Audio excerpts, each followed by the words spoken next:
एक हरिपाल नाम के भक्त की कथा है, ध्यान से सुनना। एक हरिपाल नाम के भक्त हुए।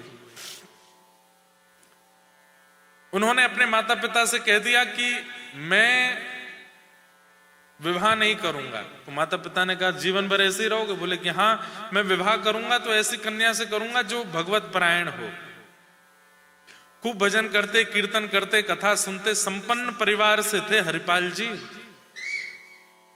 वही बात है ना, ठाकुर जी ढूंढ के लाते हैं फिर ऐसों के लिए। एक पास के गांव में एक और संपन्न परिवार की बेटी थी। उसने अपने माता पिता से कहा कि मैं उसी लड़के से शादी करूंगी जो रोज 1000 महात्माओं को भोजन कराता हूं, रोज 1000 वैष्णवों की सेवा करता हूं। किसी ने ये बात जाके हरिपाल जी को, तेरे लायक लड़की मिल गई है। बोले कहां? पास के गांव में एक कन्या है, उसने अपने माता पिता से कहा है कि 1000 संतों को, वैष्णवों को भोजन कराने वाला लड़का होगा, उसी से ब्याह करूंगी। हरिपाल जी बोले तो बहुत बढ़िया है, अब आप घर पे बात करके हमारा ब्याह कराओ। ऐसी भगवत परायण कन्या ही चाहिए थी मुझे। हरिपाल जी का ब्याह हो गया। पत्नी ने पहले दिन ही कह दिया था कि शर्त याद है? बोले कि बिल्कुल याद है, आप निश्चिंत रहो। ब्याह के अगले दिन से ही 1000 संतों का भोजन बनता है और आसपास के राहगीर और यात्रा में जाने वाले संतों को बुलाते थे, प्रेम से पाओ। करते करते करते करते करते करते 10 साल बीत गए। हरपाल जी कोई काम नहीं करते थे। परिवार के पुस्तों ने जो जमा करके रखी थी पूंजी, उसी से ही सेवा कर रहे थे संतों की। 10-11 साल में स्थिति ये हो गई कि जो धन था वो घटने लगा और आप उधार लेने लगे। बाजार में जाके उधार दे दीजिए, क्यों? संत सेवा करनी। एक समय ऐसा आया कि अब इनको उधार देना भी बंद हो गया, क्यों? पुराना चुकाया ही नहीं था। लेकिन संत सेवा चलनी चाहिए। पत्नी से बोले देवी, घर में सारा धन खर्च हो गया है, उधार भी इतना हो गया कि अब हमको कोई उधार नहीं दे रहा। पत्नी बोली चाहे 12 साल हो गए हो शादी को, मैंने इसी शर्त पर शादी की थी कि आप रोज संत सेवा करेंगे, कैसे भी करिए, हमारे घर में रोज संत आने चाहिए। और इतने प्रचार हो गया था हरिपाल जी के कि अब 1000 संत नहीं, 1500, 2-2000 संत आते थे रोज। तो हरिपाल जी बोले क्या करूं? एक दिन रात्रि में बैठ करके इन्होंने अपने गांव के बड़े बड़े सेठों की लिस्ट बनाई, जो ना कभी दान करते, ना कभी पुण्य करते, ना कभी कथा सुनते, ना कभी मंदिर जाते। और इन्होंने सोचा कि अब इनके यहां चोरी करूंगा मैं।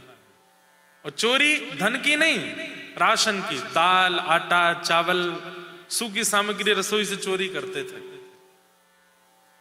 और उन्हीं के यहां से करते थे जो भक्ति भजन नहीं करते। कुछ दिन अपने गांव में की, फिर पास के गांव में भी देखने लगे, ढूंढते कौन भजन नहीं करता, कौन मंदिर नहीं जाता, उसके घर को चुन के वहां से चोरी करके लाते राशन, और उस राशन को बना के बढ़िया संतों को पवाते। धीरे धीरे धीरे धीरे कुछ साल में प्रचार हो गया कि एक बहुत बड़ा डकैत है, उसका नाम है हरपाल, लोगों के घर के राशन चुरा लेता है। और ऐसा चुराता है, अब 1000-1500 संतों को पवाना है, इतना राशन थोड़ी होता है घरों में, तो पूरा पूरा ही खाली कर देते थे। 1-2 घरों का लेके जाते, तब जाके 1000 संतों का प्रसाद बनता था। आप लोग नहीं करना है ऐसा, यहां कर भी नहीं पाओगे। लेकिन मतलब एक बात है कि व्यक्ति जब भगवत परायण हो जाता है ना, फिर संसार के विषय, कष्ट आदि से उसको फर्क नहीं पड़ता। तो इसको दूसरे रूप में लीजिएगा, इस रूप में मत ले जाना है जैसे हरपाल जी कर रहे हैं। तो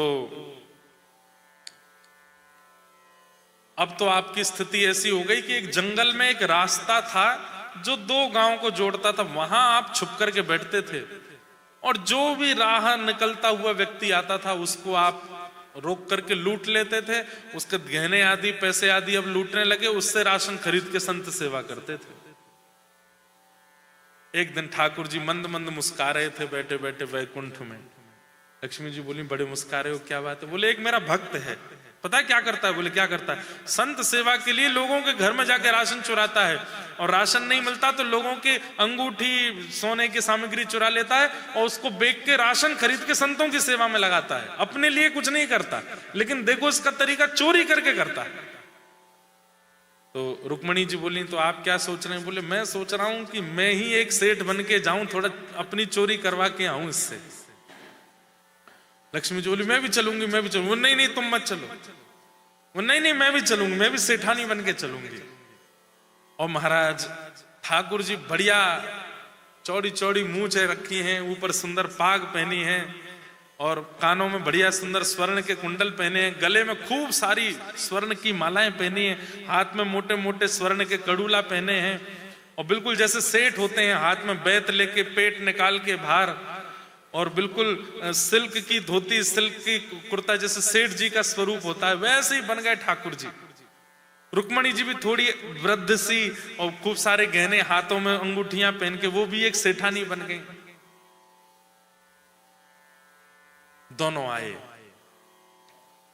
जैसे निकलने लगे उसी रास्ते से जहां हरपाल जी खड़े होते थे, तो हरपाल जी देखे और देख करके बोले वाह ठाकुर जी बड़ी कृपा, ये तो कम से कम आगामी 10-20 साल की योजना आ रही है पूरी, ये तो पूरा लूट लूंगा मैं इसको, फिर 10-20 साल मुझे मेहनत ही नहीं करनी पड़ेगी, इतना गहना। गए तो सामने से आ रहे थे, तो ठाकुर जी सेठ जी के रूप में, और बिल्कुल ऐसे बेंत कांप रहे हैं, और बोले अरे भैया सुनो तो। बोले हाँ बताओ।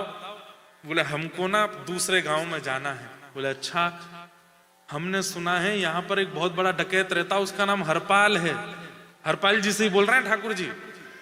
हरपाल जी बोले अच्छा, उससे भैया तुम हमको बचा लो, इसके बदले में तुम जो कहोगे वो हम तुमको देंगे। हरपाल जी बोले बहुत बढ़िया है, ऐसा बढ़िया शिकार फंसा है।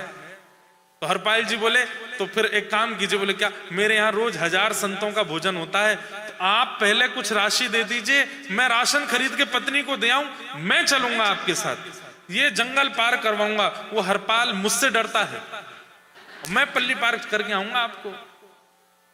ठाकुर जी ने तुरंत रुक्मणी जी को इशारा दिया कुछ दो। रुक्मणी जी ने कुछ सोने की मोहर दे दी।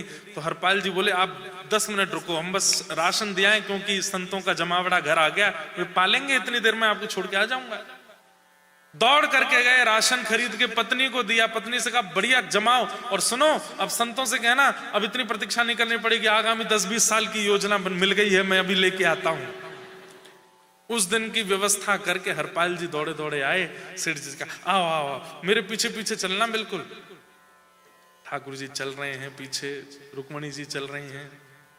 चलते चलते जैसे ही विहंगम जंगल आया, बिल्कुल चारों तरफ से पेड़ पौधे हैं, और बिल्कुल थर थर कांप रहे थे ठाकुर जी और रुक्मणी जी। बोले हरपाल नहीं आ जाए, हरपाल नहीं आ जाए। इतने में ही सामने हरपाल सीधा खड़ा हुआ, मूंछों पे ताव देकर के अपनी स्वाफी रखी नीचे, और तुरंत तलवार, चलाता नहीं था लेकिन दिखाई। सेठ जी बोले भैया ये क्या कर रहे हो? बोले मैं ही हरपाल हूं,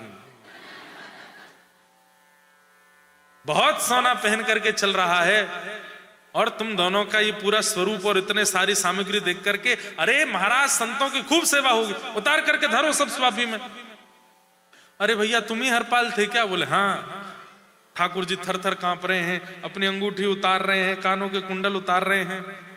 रुक्मणी जी कह रही हैं दशानन रावण को मारने में नहीं कांपते आप, कंस का वध करने में, इसके आगे इतने कांप क्यों रहे हैं? बोले वे सब तो दुष्ट राक्षस थे, ये तो मेरा भक्त है। सब कुछ उतार उतार के दिया। अब हरपाल ढूंढ ढूंढ करके ये भी उतारो, इसको भी रखो, ये भी उतारो, इसको भी, जूती में भी सोना लगा, ये भी उतार के धरो यहाँ पे। सेठानी जी आप क्यों खड़ी, आप भी उतारो। रुक्मणी जी बोली मैं भी उतारू। ठाकुर जी बोले और नहीं तो क्या, अकेले लुटेंगे हम, लुटाओ। रुक्मणी जी भी अपनी सब सामग्री उतार उतार के दे रही थी, लेकिन ठाकुर जी ने एक लीला की, सब दे दिया रुक्मणी जी ने, ठाकुर जी ने, लेकिन ठाकुर जी ने अपनी एक उंगली में एक अंगूठी पहनी, वो जानबूझ की अंगूठी इतनी टाइट थी कि वो निकल नहीं रही थी, और ठाकुर जी ऐसे हाथ छुपा के खड़े, भैया हमने सब दे दिया, अब हमको छोड़ दो, कुछ रह तो नहीं गया? बोले नहीं रह गया। दिखाओ तो जरा अपने हाथ आगे करो। ठाकुर जी ने ऐसे हाथ आगे, बोले अंगूठी क्यों नहीं उतारी है? बोले भैया ये बहुत बहुत कड़ी है, निकल ही नहीं रही है, देखो। तो हरपाल निकालने लगा, खूब जोर जोर से खींचे। तो हरपाल जी बोले अंगूठी नहीं छोड़ूंगा मैं, क्योंकि कम से कम इतना धन है कि 1 साल की सेवा तो इसी से हो जाएगी। कहां है मेरी चक्कू, कहां है? चक्कू लेकर के ठाकुर जी की उंगली काटने की स्थिति में जब आया, शंख चक्र गदा पद्म धारण करके ठाकुर जी प्रकट हो गए और रुक्मणी जी अपने रूप में प्रकट हो गई। ठाकुर जी ने हरपाल जी को हृदय से लगाया। हरपाल जी तो घबरा गए जब ठाकुर जी को देखा। इतनी देर से आपको लूट रहा था मैं, अरे ये तो बहुत बड़ा अपराध हो गया। मेरे नाथ, मेरे स्वामी, मेरे सर्वस्व, मेरे परमात्मा मेरे सामने आ गए और मैं लूटने में व्यस्त था। नाथ मुझसे बहुत बड़ा अपराध हो गया। चरणों में गिर गए। ठाकुर जी ने उठा के हृदय से लगाया, बोले तुमने कुछ अपराध नहीं। अरे मैंने कितनों की चोरी की, मैंने कितनों के गलत का, आज मैंने आपको लूट लिया, इससे बुरा मैं और क्या करूंगा? ठाकुर जी ने कहा उद्देश्य अपना नहीं था तुम्हारा, उद्देश्य संत सेवा, वैष्णव सेवा, मेरे जनों की सेवा थी, इसलिए उसमें दोष नहीं लगता। और तुमने उन लोगों का धन चुराया जो कभी भजन नहीं करते, जो कभी कथा नहीं सुनते, कभी मंदिर नहीं जाते। अरे हरपाल, तुमने उनकी चोरी करके संत सेवा करा के बल्कि उनके धन से उनका ही उद्धार कर दिया।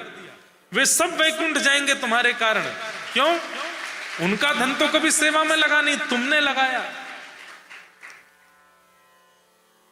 देख करके बड़े राजी हो रहे हैं। हरपाल जी बोले नाथ मुझे दर्शन दे दिया आपने, लेकिन जिसकी कृपा से आज मुझे आपके दर्शन हुए, मेरी पत्नी जिसने नियम लिया था उसको तो दर्शन दो। ठाकुर जी बोले ठीक है हम चलते हैं। और दोनों लाली लाला बन गए, रुक्मणी जी और ठाकुर जी, गोद में बैठ करके गए। और वहां उनकी पत्नी ने हरपाल जी की गोद में दोनों बालकों को देख के पूछा ये दोनों कौन हैं? बोले कि दिव्य दृष्टि से देखो, जब प्रणाम करते हुए देखा तो साक्षात भगवान ही गोदी में बैठ करके आए थे। हरपाल जी और उनकी पत्नी दोनों पर कृपा करके ठाकुर जी अपने संग ले गए। अब इससे चोरी मत सीखना, इससे गलत मत सीखना, पर इससे ये चीज सीखना कि हमारा उद्देश्य क्या है। कई लोग ऐसे हैं संसार में, वो सुबह उठते ही केवल इसलिए हैं कि मुझे खुद को खिलाना है, खुद को ठीक रखना है, खुद को संवारना है, खुद के लिए ये करना खुद। जब तक ये चलेगा आपको संसार के दुख सताते ही रहेंगे। जिस दिन आपका पूरा दिन ठाकुर जी के लिए अर्पित हो जाएगा, हम काम भी इसलिए कर रहे हैं कि धन कमा के इनकी सेवा कर सकें, हम जॉब भी इसलिए कर रहे हैं ताकि उससे मिलने वाले धन से हम ठाकुर जी आपका भवन बना सकें, हम ये सब कुछ इसलिए कर रहे हैं ताकि इन सब से भारत जाने में कभी हमको रुकावट ना आवे, इतना धन इकट्ठा हो जाए, जब मन चाहे तब इंडिया चले जाएं, जब मन चाहे तब कथा सुन लें। ये सब नाथ हम इसलिए कर, मतलब आपका खाना पीना कमाना सब कुछ किसके लिए? ठाकुर जी के लिए। फिर आपको संसार के दुख आएंगे भी तो पता नहीं चलेगा। चैनल को सब्सक्राइब एवं शेयर जरूर करें।